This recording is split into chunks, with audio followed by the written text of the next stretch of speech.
sector público.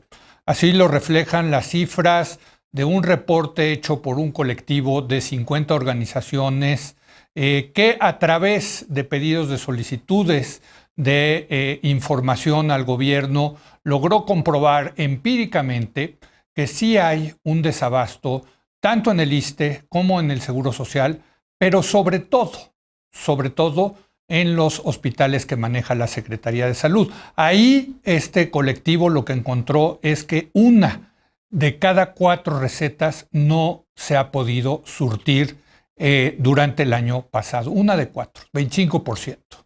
Y desde luego están las declaraciones que han causado mucho escándalo del doctor Hugo López-Gatell el fin de semana pasado, donde dice que este tema de los padres con hijos con cáncer, que no han tenido la posibilidad de tener estos medicamentos oncológicos, casi, dice López-Gatell, podría considerarse como un golpe de Estado suave, que hay una especie de gran conspiración internacional para atacar al gobierno del presidente López Obrador con este tema.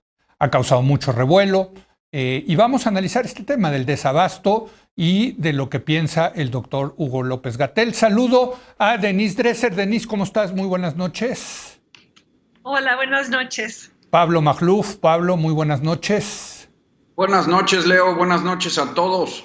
Y Mario Arriagada. Mario, ¿cómo estás? Muy buenas noches. Hola, Leo. Buenas noches, colegas. Pues déjame empezar contigo, Denise. Indudablemente hay un problema de desabasto. Ya hasta el presidente López Obrador lo aceptó. Pero vaya desafortunadas, ¿no? Por decirlo menos, declaraciones del doctor Hugo López-Gatell.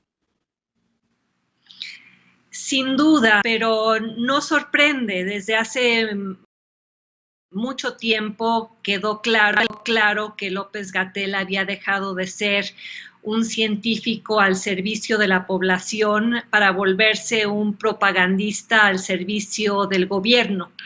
Notable su falta de humanismo, de empatía y lo que claramente fue una diseminación de una narrativa falsa. Algo en lo cual él insistió en el programa con los moneros es que el tema de la escasez de medicamentos de cáncer para niños formaba parte de una conspiración global de la derecha que propiciaba o abonaba a la creación de un clima para golpes de Estado.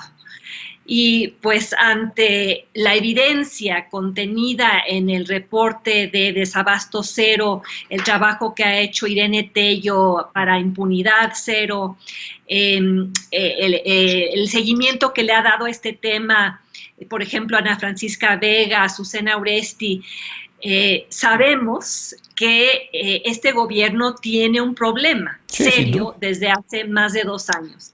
Y es un problema que va más allá de lo político, de las declaraciones insensibles e incendiarias de Hugo López-Gatell que el propio presidente tuvo que corregir. El problema de fondo es una estrategia de política pública fallida con consecuencias letales. Y esa estrategia está enraizada en lo que se nos contó como un corrupción. Ese esquema de compras a las farmacéuticas que según el gobierno de la 4T llevaba a corrupción, producía desabastos, llevaba a que las farmacéuticas cobraran lo que quisieran. En fin, es un mercado muy complicado que requiere mucha especialización en cuanto a las compras, la antelación, las órdenes, los tiempos, etcétera. Y sin duda había problemas de monopolización, de mercados concentrados, de abusos por parte de las farmacéuticas, pero lo que se intentó al inicio de este gobierno fue concentrar las compras en la Secretaría de Hacienda.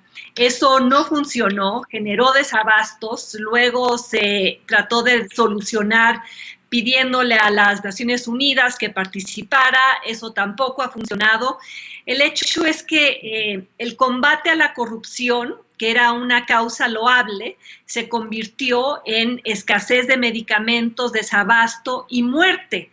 Y frente a ello, un gobierno que en lugar de responder y en lugar de reconocer y solucionar el problema, ha pateado la lata hacia adelante, lo ha politizado y ha atacado a las víctimas, las verdaderas víctimas de esta tragedia, que son los niños con cáncer y tantas personas más. Ayer veía yo un tuit de Pablo donde hablaba de que no solo son los medicamentos oncológicos, es una larga lista de medicamentos que escasea en el mercado mexicano y el problema de fondo es una estrategia fallida que se presentó como algo que buscaba combatir la corrupción y terminó generando desabasto, muerte, y no solo de medicamentos oncológicos, sino de muchos más. Y creo que eso es lo que deberíamos debatir y discutir más allá de la torpeza retórica de López-Gatell. Totalmente. Sí, muy criticable, pero predecible dado en quién se ha convertido, y ver cómo componemos el problema y sancionamos a quienes actuaron mal, porque también creo que esto ha abierto ventanas de oportunidad para la corrupción a otros proveedores de medicamentos. Digamos que el gobierno trató de solucionar un problema creando otro y más grave. Sí, yo lo que recomiendo acá es leer este reporte de mapeo del desabasto de medicamentos en México, que hicieron 55 organizaciones que integran el colectivo Cero Desabasto. Ahí están los números, porque, Pablo, yo escuchaba cuando las críticas al doctor Hugo López-Gatell, algunos que lo defendían diciendo, pero denos los números, que se nos dé la evidencia empírica de que hay desabasto. No, es que claro que hay desabasto. Ahí están los números, en este reporte que usted puede conseguir en el internet, ahí están clarísimos los números, las medicinas que faltan, etcétera, Pablo. Sí, desde luego, no solo los números, sino por región geográfica, con levantamiento de reportes. Y como bien dice Denise, no solo son medicamentos para el cáncer, es VIH, hipertensión, medicamentos renales, diabetes, medicamentos para la salud mental, entre un largo etcétera. Ahora déjame subirle el tono un poquito a lo que decía Denise. No creo que solo sea una estrategia fallida de políticas públicas. Yo sí le pondría el calificativo de negligencia criminal, porque la clave aquí es que hubo advertencias, Leo. Denise mencionaba a Impunidad Cero, a Irene Tello, ¿no? Yo la entrevisté en mi podcast en Disidencia desde hace meses, y pongo el énfasis en criminal porque está plenamente documentado que esto se advirtió a priori. Cuando se giró la instrucción de cambiar la consolidación de contrataciones del IMSS a la Oficialía Mayor de Hacienda, un grupo de expertos desde la sociedad civil y desde el sector salud le advirtieron al gobierno que esto pasaría y el gobierno no hizo caso. Entonces, ya no es lo mismo una intención benévola que bajo advertencia no hay engaño. Y otro componente me parece que podría calificar como criminal ya es esta pulsión de jacobinismo ideológico. Yo creo que aquí ya hay evidentemente una inercia destructiva. También, por ejemplo, cuando se lanzaron contra las farmacéuticas, contra PISA y su distribuidora Dimesa, dizque por corrupción y monopolios, que quiero dedicar mi segunda intervención a eso, porque parece que fue puro cuento chino, se les advirtió que saldría más caro el caldo que las albóndigas. Se advirtió que los monopolios no se combaten así, sino con más competencia, no destruyendo a la oferta, que se necesitaba un plan B. Todo esto se le advirtió al gobierno. y que luchar contra la corrupción no implicaba destruir el sistema de abasto y de distribución, pero imperó la fórmula de la tabula rasa, que es una forma de nihilismo, ahora sí poniéndome teórico, que hemos observado en todo el gobierno, en muchísimas otras áreas. Entonces, yo creo que esto sí ya es el emblema del régimen obradorista, que conjuga una serie de trastornos que, como bien dicen Denise, inevitablemente desembocan en muerte. Muy bien. No, bueno, aquí quiero decirlo porque cuando Salomón Chertorivsky, que ahora va a ser diputado federal por Movimiento Ciudadano, era colaborador nuestro, hace ya más de 2 años nos advertía, va a haber desabasto de medicamentos.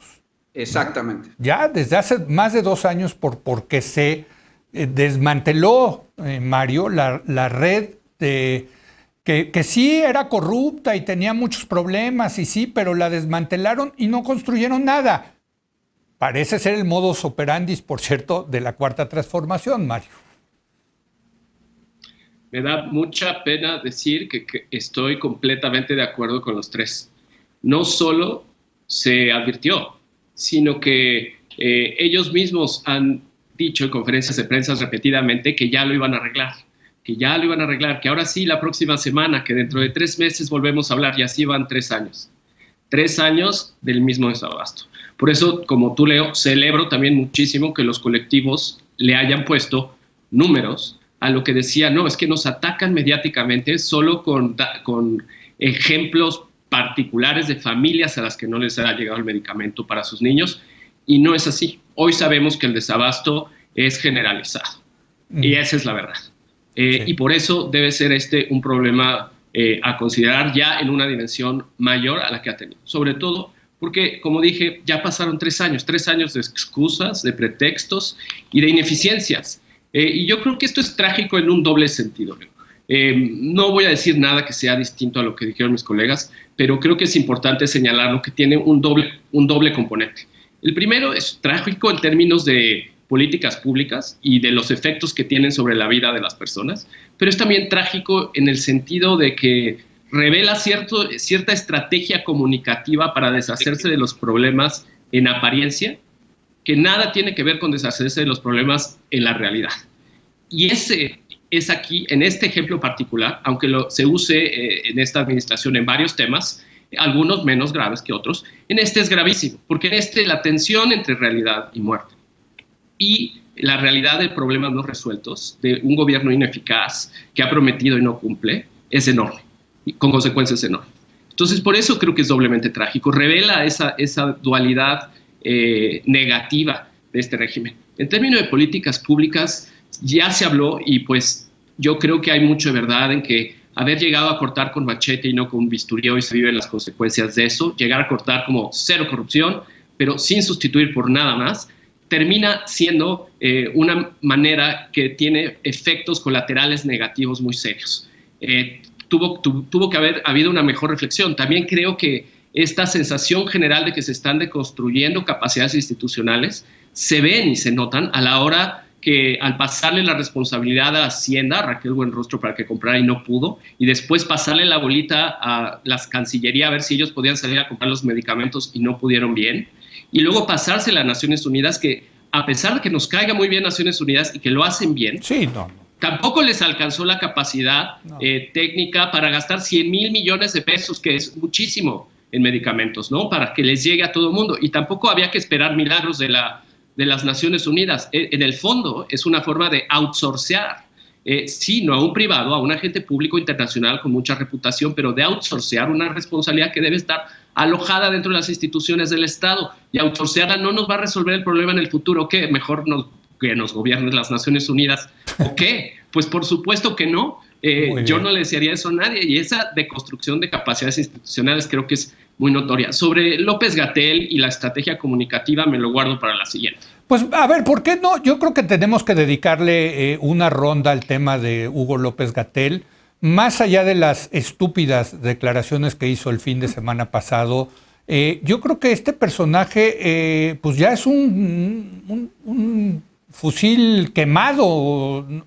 No entiendo quién ya le crea a este hombre, en fin, Y más allá de eso, pues ha demostrado incapacidad no solamente en el manejo de la pandemia, sino en este tema de la procuración, del abastecimiento de las medicinas. ¿Tú cómo ves, Denise? ¿Se tendría que ir o lo tendrían que destituir a Hugo López-Gatell?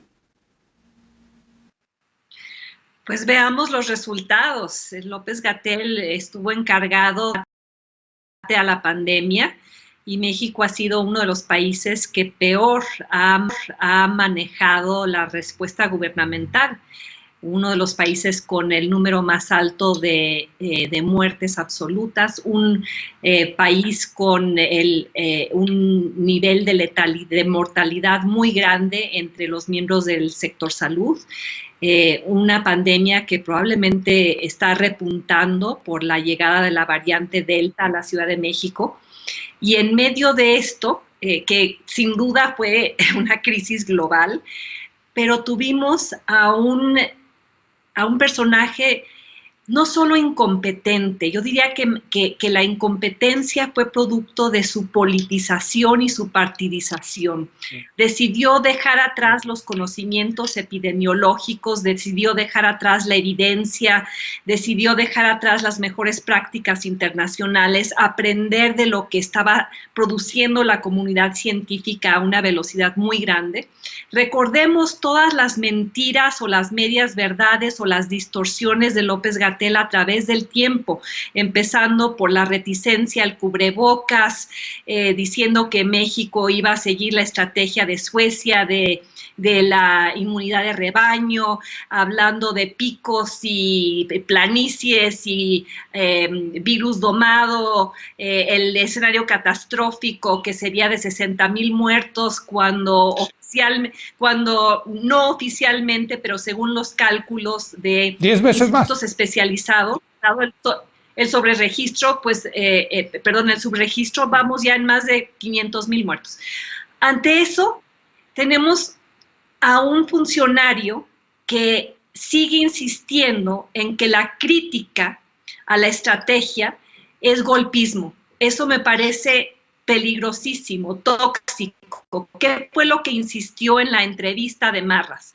Que todo esto era una narrativa falaz, que era una mentira que no hubiera medicamentos, que esto es lo que se hacía en otros países, una especie de telenovela para que la derecha golpista se lanzara contra el gobierno.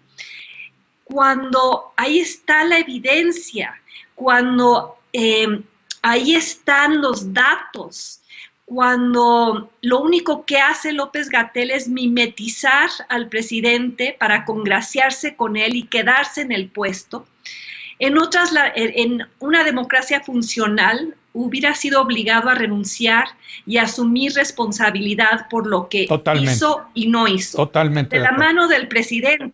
Esto no ha ocurrido, y tan no ha ocurrido que ya se anunció que regresa a las conferencias de las tardes, noches, porque el COVID va repuntando en distintas ciudades del país, probablemente, como lo dije, por el ingreso de la variante Delta, mucho más contagiosa, y producto de una apertura que probablemente se dio demasiado deprisa. Y estamos viendo cómo muchos otros países están cerrando precisamente por esta quinta ola que en México, pues, quizá es la primera que nunca logramos combatir bien. El hecho es que López-Gatell salió de la mañanera, de la conferencia de las tardes, por algo que reveló la periodista Penilei Ramírez y que regresa a un punto que hice en mi primera intervención. El hecho de que se haya descompuesto esa capacidad institucional de la que hablaba Mario, sí con problemas, sí con disfuncionalidades, está abriendo posibilidades de corrupción en otros ámbitos. Muy bien. Y ella cuestionaba con mucha seriedad cómo es que se está contratando la vacuna china. y cuáles son las implicaciones de tener una vacuna que ha sido cuestionada, que me parece una pregunta absolutamente válida, que por cierto López-Gatell no ha contestado. No quiso contestar. Sé que, Mario, tú quieres entrarle al tema de Hugo López-Gatell para dejarle a Pablo, que quería hablar más bien del tema de los monopolios. Mario. Sí, bueno, voy a hacer un breve comentario de las dos cosas para ligarlo con lo de Pablo después también, pero sobre lo de Hugo López-Gatell.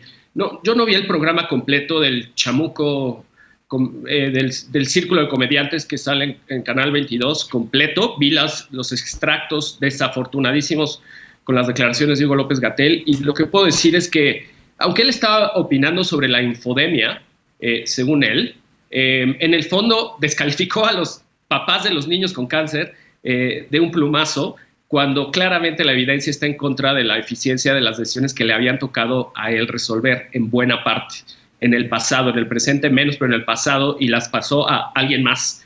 En ese sentido, me parece que Hugo López-Gatell ha, en este momento, caído de la gracia de muchos de nosotros por esas declaraciones. Ya, como dicen, había tenido intervenciones desafortunadas a la hora que se ponía a hablar de política durante el periodo de la pandemia. Creo que es cierto que hay una dimensión política en un sentido amplio del manejo y administración de la pandemia, dadas las incertidumbres, montones de factores. Sí hay algo, es un actor político también, el SAR anti-COVID en este y en todos los países.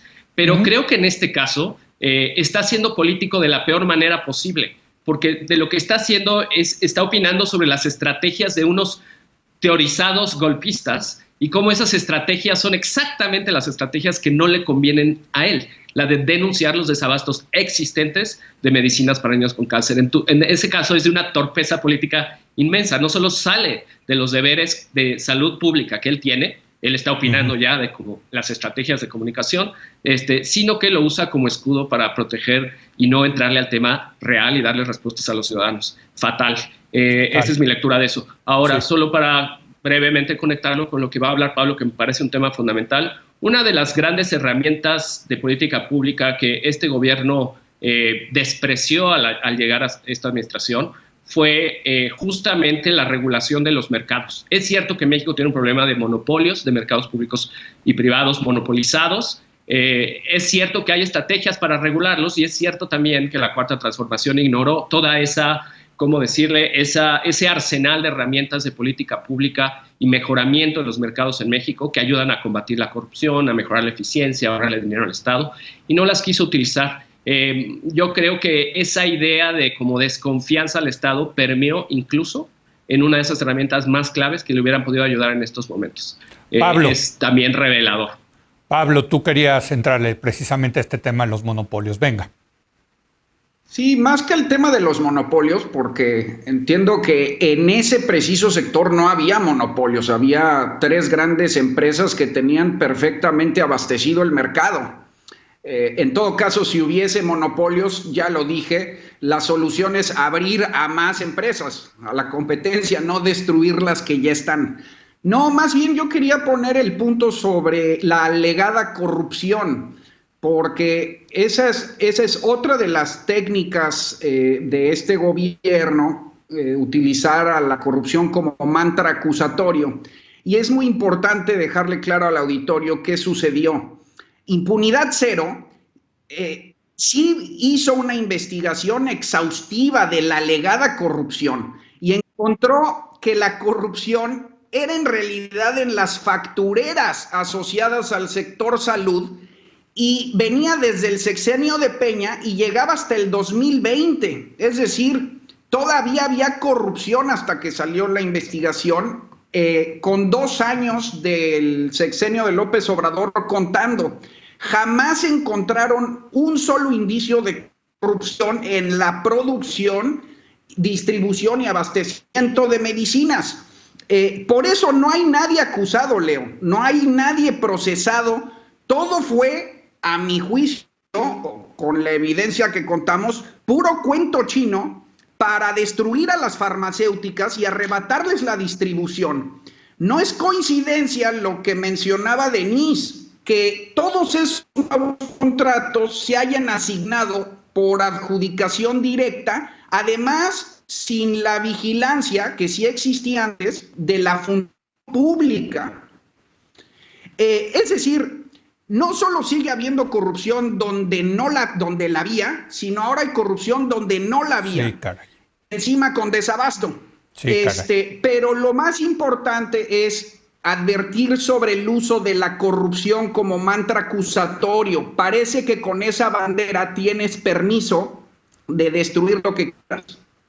Sí, totalmente. Oigan, me quedan 3 minutos para una última ronda de conclusiones. Denise, 1 minuto de conclusión sobre este terrible problema, porque este problema sí, las malas consecuencias implican, como ustedes ya lo dijeron, la muerte. Y la muerte de niños, que ya es una cosa absolutamente bestial. Este gobierno ocurrió en el sector salud en el pasado y hubo, como sabemos, eventos terribles. De agua oxigenada en vez de quimioterapias a niños en Veracruz, etcétera. Llegó con la encomienda de resolver esos temas. Y lo que hemos visto en los últimos años no es una resolución, no es un mejoramiento, es un empeoramiento con consecuencias muy graves. Y a la luz de eso, en vez de corregir, en vez de cambiar el rumbo, en vez de reconocer, aunque, bueno, se da este reconocimiento tardío del presidente de que ahora sí van a llegar los medicamentos, el hecho es que en aras de combatir la corrupción, acabamos con un esquema con más corrupción, con más muertos y con un sector salud que está cayéndose a pedazos porque no se logró componer lo del pasado y se crearon nuevos y gravísimos problemas a futuro. Sí, así es. Entonces, ojalá esto sea un llamado de atención y que el presidente y el gabinete se pongan las pilas, porque me parece que lo que ha ocurrido es muy grave y muy emblemático de un gobierno que sigue siempre el mismo patrón. Muy bien. Es decir que resuelve problemas cuando simplemente los exacerba. Pablo, 1 minuto de conclusiones. Bueno, Leo, no suelo aprovechar tu espacio para hacer llamados o activismo, pero creo que sí vale la pena invitar a todo el auditorio a ayudar a las organizaciones de la sociedad civil que están haciendo la tarea que el Estado no puede. No es por sustituir las labores del Estado, simplemente pues sí hay niños sufriendo y en la medida en la que podamos ayudar con donativos a diferentes organizaciones, me parece que haremos una gran labor. Y digo no quitarle la responsabilidad del Estado, porque por otro lado me parece que sí ya va siendo tiempo de empezar a llevar esto a instancias internacionales. Hay un antecedente, me parece, en Colombia, un caso similar que se llevó a la Comisión Interamericana de Derechos Humanos y la Corte resolvió a favor de los enfermos, obligando al Estado y después, evidentemente, armar casos de juicios a los eventuales responsables, ¿no? Totalmente. Hay que recordar que en México el derecho a la salud está consagrado en la Constitución. 1 minuto de conclusiones, Mario. Sí, por supuesto.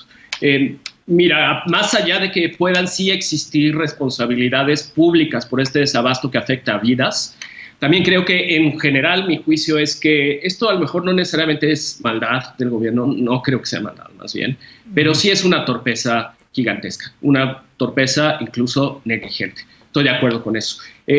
Creo que no resolverla inventando complots es doblemente terrible.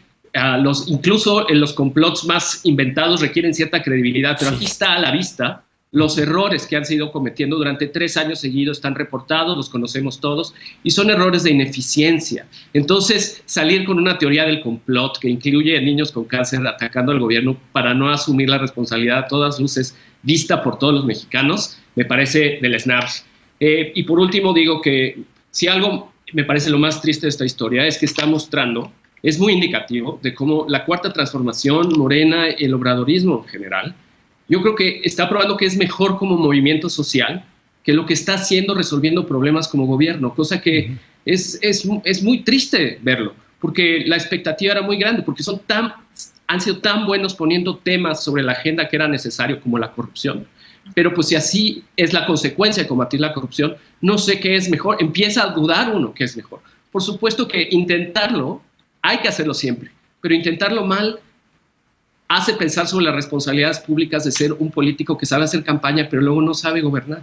Y eso es lo que me da más tristeza de todo esto. Es que tienes toda la razón. Podría haber la tentación de decir, bueno, por lo menos los del pasado eran corruptos, pero había medicinas. No, es que puede haber medicinas sin corrupción. Ese es el tema, ¿no? O sea, al final del día eso es lo que quisiéramos. Gracias, Denise. Gracias, Pablo. Gracias, Mario. Muy buenas noches.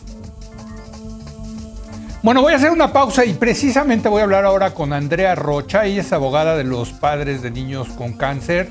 Nos va a dar una idea de qué están haciendo para enfrentar ese desabasto de medicamentos. Regresamos.